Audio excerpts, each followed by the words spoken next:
میں کوئی تاریخ میں علم اور عدل کو فوقیت نہیں دی گئی. اور ایسے ہی کہتے ہو اسلام از دی ریلیجن آف عدل. کہاں کا عدل؟ آپ کہاں کا عدل کرو گے؟ خلفائے یہ جس وہ خلیفہ جو ہے اس کے متعلق یہ کنٹروورشل ہے گو.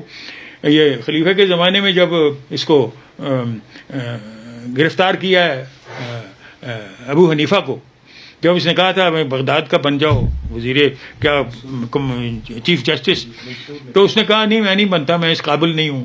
تو خلیفہ نے کہا کہ تم جھوٹ بول رہے ہو. کہ جو آپ خود کہہ رہے ہو میں جھوٹ بول رہا ہوں، تو میں کیسے بن سکتا ہوں چیف جسٹس جو جھوٹ بولتا ہوں کیسے؟ تو اس پر غصے میں آ کے اس کو قید کر دیا، وہیں مرے. بہرحال ابو یوسف جس وقت بنے اس کو کہہ دیا بن جاؤ. ابھی یوسف سے جو فتویٰ انہوں نے دلوایا اس خلیفہ صاحب نے، وہ اس پر کنٹروورشل ہے. ابھی ایک فرینچ سپیکنگ مراکن نے کتاب لکھی ہے اجتہاد پر.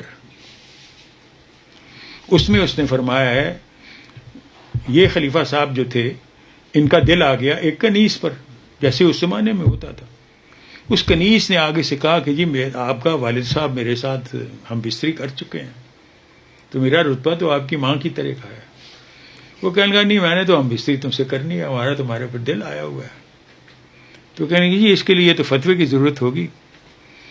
تو ابو یوسف سے منسلک کیا جاتا ہے کہ انہوں نے فتویٰ دیا کہ جو بھی اول الامر کہے اس کو جو کنٹراڈکٹ کہے وہ غلط ہے، اول الامر صحیح ہوگا، کیونکہ اس کی اطاعت قرآن اور یعنی خدا اور رسول کے بعد فرض ہے. اچھا اب یہ اول الامر کی اطاعت ہی کے سبب ہمارا عدلیہ ہمیشہ زیر رہا ہے انتظامیہ کے. آپ جائیں ذرا ہسٹری میں جائیں، کرٹیکل نقطہ نگاہ سے دیکھیں ہسٹری کو. یہ تو اقبال نے بھی نہیں کیا جس طرف میرا ذہن جاتا ہے. میں تو محسوس کرتا ہوں کہ خلفائے راشدین کے زمانے میں بھی بعض صحابی اتنے طاقتور تھے کہ وہ کورٹ کو اپنی مرضی کے مطابق فیصلے وہاں سے فتوے لے لیتے تھے. حتیٰ کہ حضرت علی کو ناظر المظالم کا کورٹ قائم کرنا پڑا جس میں خود بیٹھتے تھے. Why did the fourth caliph create a new court called ناظر المظالم؟ یعنی ظلم پر ریویو کرنے والا، ظلم پر نظر ثانی کرنے والا.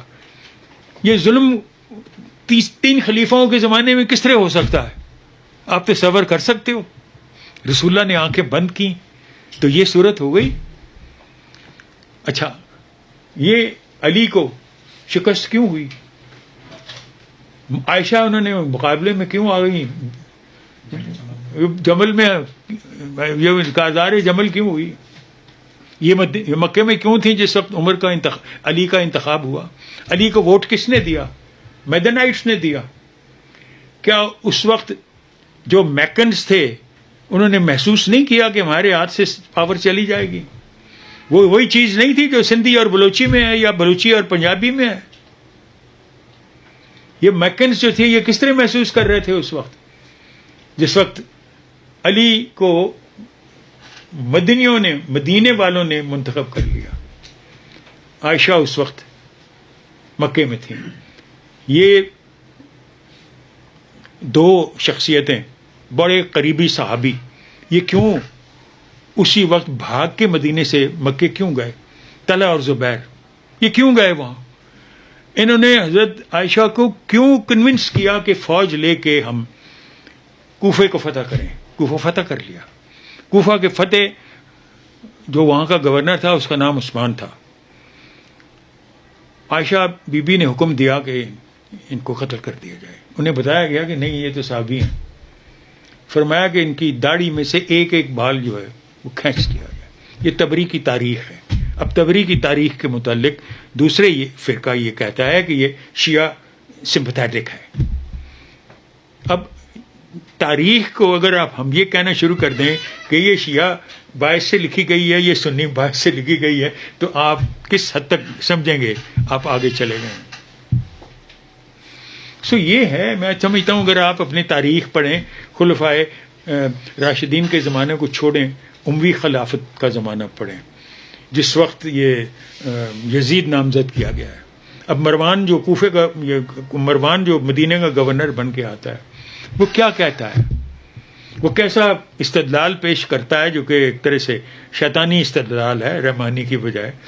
وہ کہتا ہے کہ امیر المومنین معاویہ نے اپنے بیٹے یزید کو اپنا ولی عہد منتخب کیا ہے following the tradition of Abu Bakr and Umar. ان کے بیٹے وہاں بیٹھے ہوئے تھے, وہ سوال اٹھاتے ہیں کہ انہوں نے اپنے بیٹوں کو تو منتخب نہیں کیا.